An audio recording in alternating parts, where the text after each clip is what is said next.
Bienvenidos nuevamente a este su curso de Derecho Administrativo 2, Derecho Vicarial. En el día de hoy vamos a hablar sobre los vicios del acto administrativo. Como siempre para ustedes está la profesora Judita Torrealba. Hay que reseñar que para poder hacer un inicio de hablar sobre los vicios de los actos administrativos, tenemos que partir de hacer una definición de lo que se entiende por este término. Se entiende por vicio del acto administrativo aquellas irregularidades que adquiere al existir con categoría tal que constituye violación a la ley anterior y superior y por lo tanto con consecuencias tales que le hacen perder su valor y la capacidad de producir los efectos jurídicos que normalmente le son propios. ¿Esto qué significa? Que ante la existencia de estas irregularidades que pueden afectar la validez o los efectos que el mismo acto produzca, el vicio genera la invalidez del acto administrativo y por carecer, como se verá de los requisitos del acto desarrollados en la Ley Orgánica de Procedimientos Administrativos. Debe reseñarse que los vicios administrativos se han dividido en dos tipos. Encontramos los famosos vicios de fondo o sustantivos y los vicios de forma. Se entiende como vicios de fondo o sustantivos aquellos que afectan los elementos o requisitos como desde el ámbito subjetivo como la competencia, el objeto, el motivo que es la causal y el teleológico que es la finalidad. Y los vicios de forma, es decir, son aquellos derivados de la exteriorización del acto administrativo, tanto en lo que atañe al procedimiento previo como a la motivación. Debe señalarse al observar este cuadro con bastante detenimiento que podemos ver cómo está plasmado los vicios que se pueden generar según la competencia, el objeto, el motivo y la finalidad.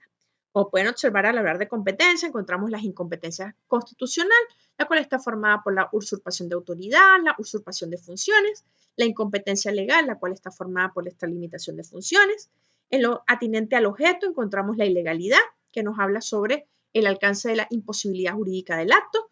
Encontramos la indeterminación del contenido del acto, es decir, que el acto no es concreto. Encontramos el acto de imposible ejecución, es decir, la imposibilidad fáctica de cumplir el acto administrativo.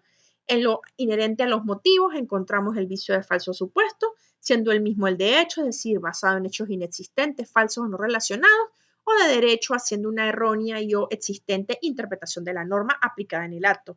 Y en la finalidad encontramos a la desviación de poder, es decir, que haya sido dictado con un fin distinto al del legislador, aun siendo por autoridad competente. Debe reseñarse que cuando vamos a hablar de los vicios de fondo, partiendo inicialmente de la competencia, como lo vimos en la gráfica anterior, podemos hacer mención de la usurpación de autoridad, la usurpación de funciones y la extralimitación de funciones.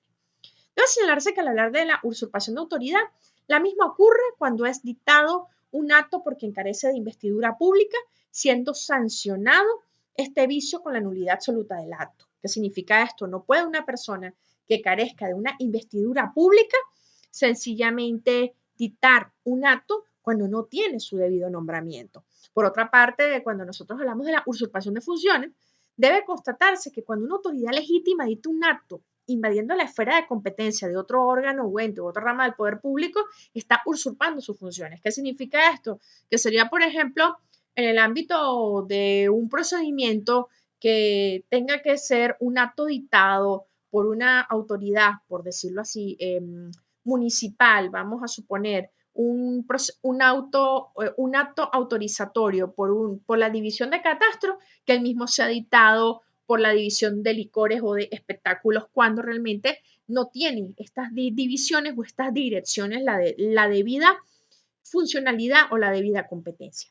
Asimismo, cuando hablamos de esta limitación de funciones, podemos decir que cuando una autoridad investiga legalmente desde funciones públicas, es decir, que es competente, pero la misma dicta un acto que constituye un exceso de las atribuciones que le han sido conferidas. ¿Esto qué significa?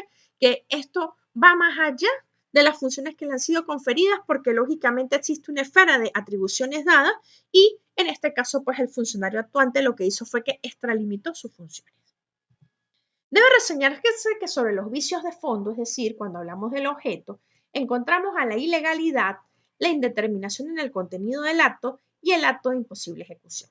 Cuando hablamos de la ilegalidad, estamos hablando que el objeto es ilícito, en el sentido cuando el acto administrativo se basa en una conducta prohibida por la ley o por una ilegalidad en abstracto. ¿Eso qué significa? Que hay algo que fundamenta o es lo que caracteriza o comprende el acto que está enmarcado dentro de la ilegalidad que lógicamente hace que exista este vicio. En lo inherente a la indeterminación del contenido del acto, recordemos que el acto tiene que ser concreto.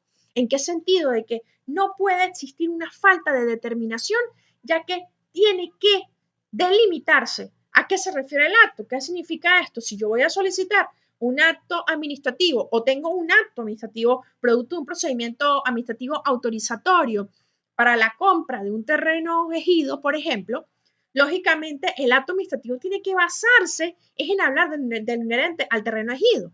No me puede venir a hablar, lógicamente, de un acto autorizatorio en lo atinente pues, a un espectáculo o en otro tipo pues, de división que en materia municipal, en este caso la alcaldía, pudiera tener.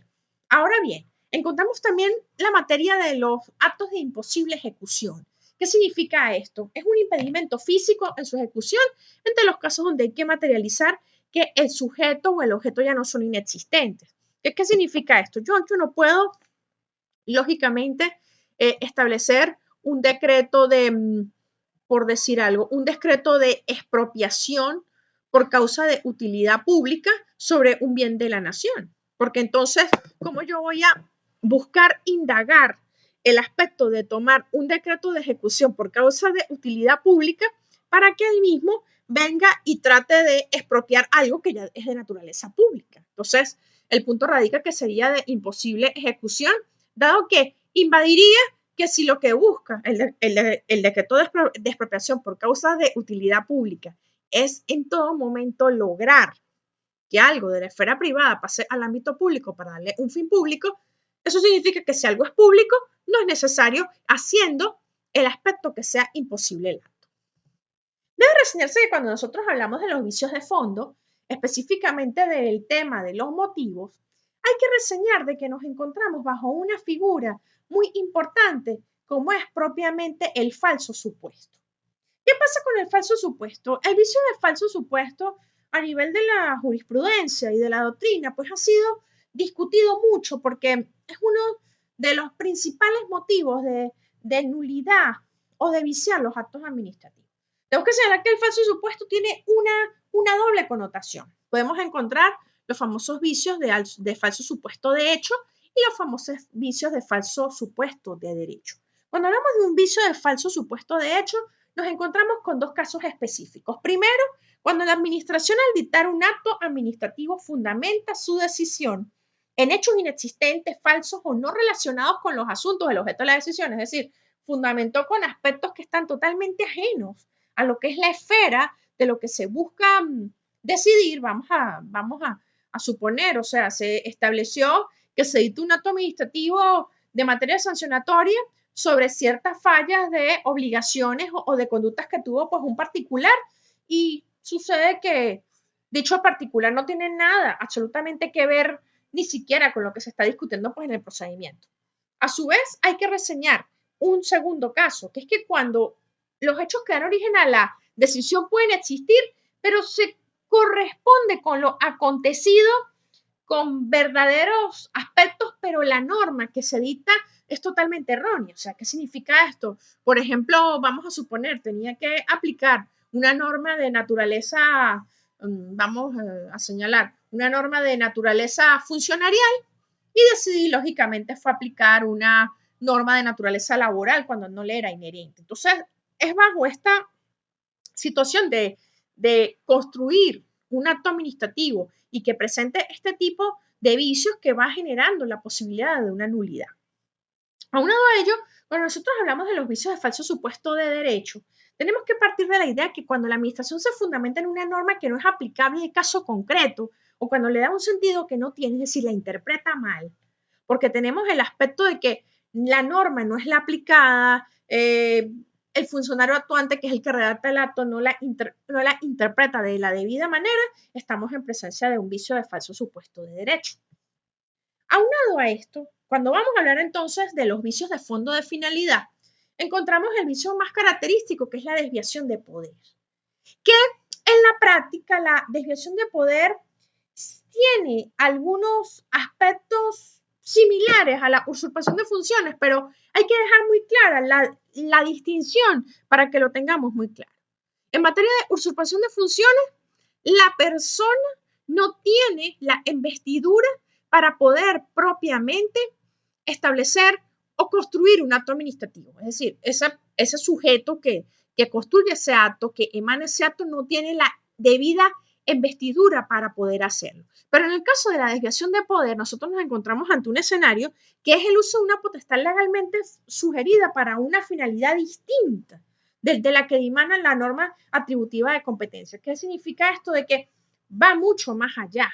Pero ¿qué sucede? No se extralimita. ¿Por qué no se extralimita? Porque él tiene la potestad. El problema es que hace un mal uso de esas potestades que él tiene y lógicamente establece como unas medidas, unos mecanismos que divergen mucho de lo que realmente es la finalidad o el estado de sus competencias. Debe reseñarse, ahora bien, cuando nosotros hablamos de los vicios de forma, en los cuales encontramos, por ejemplo, que se dividen en tres. Encontramos los llamados vicios en el procedimiento, encontramos la inmotivación y encontramos la inobservancia de los requisitos en el artículo 18 de la LOPA, que cuando hablamos de los vicios en el procedimiento, existen tres causas manifiestas. Tenemos primeramente la ausencia y absoluta del procedimiento, es decir, no hubo procedimiento. Tenemos el vicio de procedimiento, que puede ser cuando hay algo que falló en el procedimiento propiamente, y tenemos las irregularidades irrelevantes y no validantes. Hay que señalar que de estas dos primeras clasificaciones es susceptible que haya una nulidad que pueda generar que el procedimiento pueda quedar, como se dice, sin efecto y por medio de ese acto. Y en lo que respecta a la inmotivación, encontramos que la inmotivación puede ser absoluta, es decir, no hubo motivación en el acto, escueta o insuficiente, realmente los elementos de esa fundamentación legal, de ese análisis jurídico que el funcionario actuante debió de haber hecho no está presente, y tenemos una motivación confusa o contradictoria cuando se pretende o se pretendió con la motivación decir algo y eso de algo es totalmente contrario a los argumentos o a lo que está estructuradamente establecido en la propia motivación. Hay que señalar de que tenemos un tercer punto que es el inherente a la inobservancia de los requisitos en el artículo 18 de la LOPA. Porque ¿qué pasa con el artículo 18 de la LOPA? Básicamente nos lleva a la idea de que, como ya lo vimos en cápsulas anteriores, hay unos requisitos que todo acto administrativo debe de cumplir. Sin embargo, pues en la práctica observamos que si un funcionario actuante, al momento de establecer o de construir este acto administrativo, no toma en cuenta que los mismos se estén cumpliendo pues a cabalidad, automáticamente esto conlleva a que estemos en presencia de este vicio. Debe señalarse que cuando estamos hablando de los vicios de procedimiento, encontramos de que primeramente sobre los vicios de forma que son los atinentes al procedimiento, encontramos tres escenarios que van a generar esta nulidad absoluta. El primero es que ocurre la carencia total y absoluta de los trámites procedimentales, es decir, no se cumplieron con los trámites procedimentales para nada. Por ejemplo, que se aplique un procedimiento distinto al previsto por la ley cuando corresponde por error procedimental y se desvíe el procedimiento al texto legal correspondiente. En esto hay que tener mucho cuidado en este segundo escenario, en el que se aplique un procedimiento distinto. Hay que reseñar que aunque la LOPA de 1981 es la norma por excelencia, porque es la norma marco, no podemos dejar de lado de que en la actualidad existen muchas leyes especiales que tienen procedimientos administrativos alternos.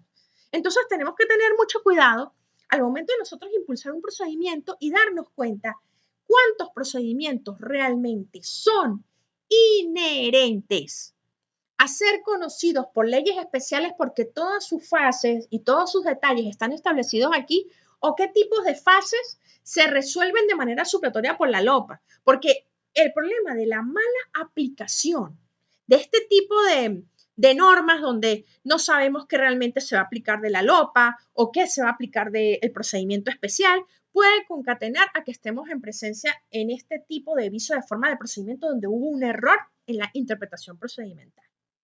A su vez, encontramos de que cuando se prescinden de reglas y principios esenciales de la voluntad administrativa y se transgredan las fases del procedimiento que constituyan garantías esenciales, estamos en la era del derecho administrativo vicarial. Estamos en una era en que tenemos como que la administración, como un sacerdote, como un vicario, que tiene que garantizar el hecho de que tiene que otorgar garantías al ciudadano. Y estos procedimientos tienen que tener esas reglas y esos principios. Al encontrarnos, por ejemplo, con esas aplicaciones sacramentales de preclusividades, o al encontrarnos, por ejemplo, de esa falta de un llamado al proceso de sujetos interesados que fueron omitidos, al encontrarnos, por ejemplo, con esa falta de impulso de notificación, al encontrarnos, por ejemplo, con todas aquellas cosas que pueden viciar la fase de sustanciación, nos encontramos en presencia de este tipo de vicio de procedimiento de forma y que puede acarrear la nulidad absoluta del acto. Aunado a ello, encontramos de que a su vez en el procedimiento pueden existir las irregularidades irrelevantes o no invalidantes, por lo menos el retardo administrativo, el hecho de que la administración fue poco oportuna al momento pues, de dictar el acto, puede generar también un tipo de nulidad, pero no va a generar la nulidad absoluta que generan los casos precedentes, porque no está afectando totalmente el aspecto de la forma de cómo ese procedimiento fue impulsado y cómo, como ciudadanos, tenemos una necesidad de un procedimiento administrativo bajo criterios del derecho administrativo vicario. Debe reseñarse que, por ejemplo, cuando ya vamos a hablar de vicios de forma, como es el caso de inmotivación, la cual estoy señalando en este momento pues en pantalla, encontramos que tenemos tres tipos de inmotivación. Encontramos a la absoluta inmotivación, encontramos a la motivación escueta o insuficiente y encontramos a la motivación confusa o contradictoria. Debemos establecer que cuando hablamos de la absoluta inmotivación, es un vacío total en la información dirigida a esclarecer o evidenciar los motivos en que se fundamentó la administración para tomar su decisión. ¿Qué se quiere decir con esto? Hubo un vacío total. Y como hubo un vacío total para poder esclarecer el hecho de por qué dictó ese acto, por qué se tuvo esa consecuencia, por qué tenemos un acto estimatorio o desestimatorio, pero se establece bajo esa respuesta coloquial que damos es porque sí o es porque no, y no se llega como tal a establecer el enlace de los hechos con el fundamento legal y hacer esa relación sucinta que el funcionario actuante, que el funcionario sustanciador debe de hacer al momento que dicte el acto, estamos en presencia de una inmotivación absoluta. En lo que respecta a la motivación escueta o insuficiente, tiene lugar de que cuando, aún existiendo una expresión referida de los hechos o al derecho aplicado, esta, les puedo decir que en la práctica es uno de los mayores vicios que encontramos en los actos administrativos, esta exige que, o sea, se presenta con tal exigüidad, porque es que hay una cosa que pasa mucho pues, en la práctica, en el seno de la administración. La gente no tiene cultura administrativa. El funcionario actuante no conoce el administrativo, no le prestó atención, la universidad pasó por él, pero el derecho administrativo no era lo que más le llamaba la atención. Las clases de procedimiento administrativo no le clarificaron en su totalidad cuál era el rol de esa motivación y nos encontramos de que cuando se sale al mundo jurídico, el punto fundamental de que encontramos de que el primer trabajo de ese novel abogado o de un abogado no tan novel, pero un abogado que quiere buscar pertenecer a la administración pública o a cualquier tipo de administración en cualquier poder público, nos encontramos que no conoce a cabalidad el alcance del acto. ¿Qué encontramos entonces? Muchos actos que son montados, toman de un formato donde no existe un aspecto de enmarcar de manera concreta lo que el hecho jurídico establecido tiene con base a ese fundamento, porque recordemos que no todos los procedimientos son iguales, no todos los motivos que llevan al impulso de los procedimientos, sean de oficio o a instancia de parte, son los mismos, y es aquí donde encontramos esa exigüidad, porque es establecer unos hechos y un derecho, pero no existe la relación sucinta, el criterio crítico o personal de ese funcionario actuante en la redacción de ese acto administrativo para que blinde el hecho de que él mismo no carezca o no presente nulidades que pueda cercenar los efectos que se buscan obtener de ese acto. A su vez encontramos una motivación confusa o contradictoria como el último tipo de vicio de motivación, el cual supone una discordancia entre los motivos del acto y el punto que los mismos se destruyen entre sí, lo cual puede deducirse que fue la definitiva razón justificadora de la voluntad administrativa. ¿Qué significa esto? Por ejemplo, nos podemos encontrar en un caso de la solicitud en un procedimiento autorizatorio a instancia de parte interesada. Quiero hacer un procedimiento administrativo para la obtención de una concesión radial en materia del espectro radioeléctrico ante la Comisión Nacional de Telecomunicaciones, CONATEL, un ejemplo. El punto radica es que obtengo un acto administrativo donde sencillamente en el mismo acto administrativo se me señala todos los derechos, todos los mecanismos, todas las normas, donde se dice todos los derechos que manejo, que cumplí con todos los requisitos, es decir, tengo una fundamentación donde realmente se dice todas las cosas, pero lamentablemente en la relación sucinta de los hechos con el derecho, observo que la fundamentación dada por, en este caso, por el funcionario actuante de la administración, es decir, por la Comisión Nacional de Telecomunicaciones, pareciera que sí me van a estimar mi solicitud. Y el punto está que cuando se observa es todo lo contrario. O sea, tiene una fundamentación, pero el punto está que la relación sucinta es totalmente contradictorio a lo que son los fundamentos que se presentan en el acto administrativo, a la motivación que tiene el acto administrativo. Es por eso que existe una destrucción entre sí, porque es entonces tener dos escenarios. Tenemos los hechos, tenemos lo que fueron los elementos de convicción y tenemos entonces la motivación, pero entonces eso subyace a que chocan mi motivación con mis hechos y con el resultado que estoy obteniendo. Por eso nos encontramos ante una motivación confusa o contradictoria. Hay que reseñar que a su vez dentro de los vicios de forma encontramos la inobservancia de los requisitos que ya mencionamos en cápsulas precedentes del artículo 18 de la LOPA, donde sin lugar a dudas se hizo énfasis en decir que la inobservancia de los requisitos de forma del acto se traducen en vicios capaces de cuestionar su validez. O sea, el funcionario actuante, la persona que redacte el acto administrativo, tiene que estar muy clara de que tiene que cumplir como una receta de cocina estos requisitos. Requisitos que ya tienen prácticamente 40 años de vigencia y cuando se causen indefensión o impidan la manifestación de la voluntad de la administración, es decir, cuando generen o cercenen ese derecho administrativo vicarial que tiene ahora pues el ciudadano, estaremos en presencia de una nulidad relativa. Básicamente estos fueron todos los vicios que podemos encontrar a nivel de los actos administrativos y que pueden llevar a que los efectos que se quieran obtener del respectivo acto administrativo se vea cercenado, se vea lógicamente disminuido, porque realmente la administración, por medio de sus funcionarios actuantes, no supo cómo cubrir todos los debidos extremos de ley para que ese acto administrativo no tuviera la naturaleza de ser inimpugnable. Bueno, les habló para ustedes la profesora Judith Torrealba. Nos veremos en una próxima oportunidad. Gracias.